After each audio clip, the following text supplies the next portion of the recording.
കാസർഗോഡ് ജില്ലയിലെ കാഞ്ഞങ്ങാടിനടുത്തുള്ള ഗുരുവനത്തിലേക്കാണ് ഇന്ന് നമ്മുടെ യാത്ര. നിശബ്ദതയുടെ മതിൽക്കെട്ടിനുള്ളിൽ പ്രകൃതി സൗന്ദര്യം തുളുമ്പി നിൽക്കുന്ന ഗുരുവനം 1966 ജനാനന്ദ സ്വാമികൾ തൻ്റെ ഗുരുവായ നിത്യാനന്ദ സ്വാമിയുടെ സ്മരണയ്ക്കായി പണിതതാണ്.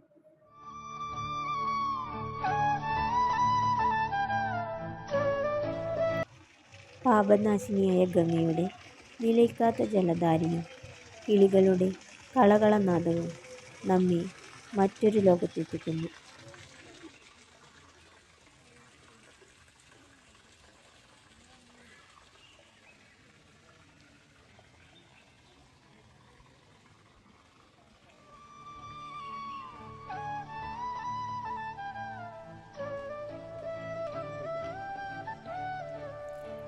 കാനന നടുവിൽ ഹരിതവർണ്ണങ്ങളുടെ ചമയത്താൽ ശാന്തതയുടെ ഈരടികളിൽ ആൽമരത്തിനു കീഴെ ധ്യാനത്തിലെന്നോണം മുഴുകിയിരിക്കുന്ന ആശ്രമം സന്ദർശകന്റെ മനസ്സിലും ആനന്ദത്തിൻ്റെ അനുഭൂതി നിറയ്ക്കുന്നു.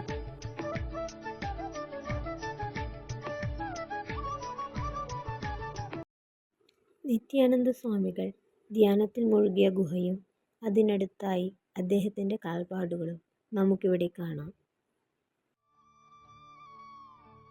കൊത്തുപണികളുടെ സൗന്ദര്യം തുളുമ്പുന്ന 44 കരിങ്കൽ തൂണുകൾക്കു നടുവിൽ പഞ്ചലോഹത്താൽ നിർമ്മിച്ച നിത്യാനന്ദ സ്വാമിയുടെ പൂർണ്ണ പ്രതിഷ്ഠ പുണ്യഭൂമിയിൽ പുണ്യാത്മാവിൻ്റെ പ്രകാശം ചൊരിഞ്ഞു നിൽക്കുന്നു.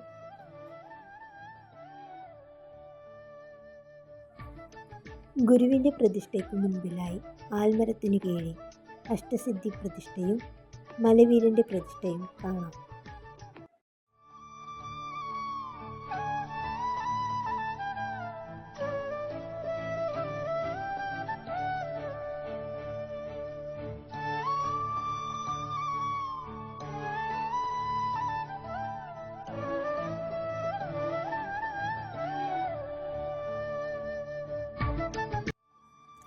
ചരിത്രവും പ്രകൃതിയും അലിഞ്ഞു ചേർന്ന കാലത്തിൻ്റെ യാഥാർത്ഥ്യമാണ് നമുക്കിവിടെ കാണാൻ സാധിക്കുന്നത്.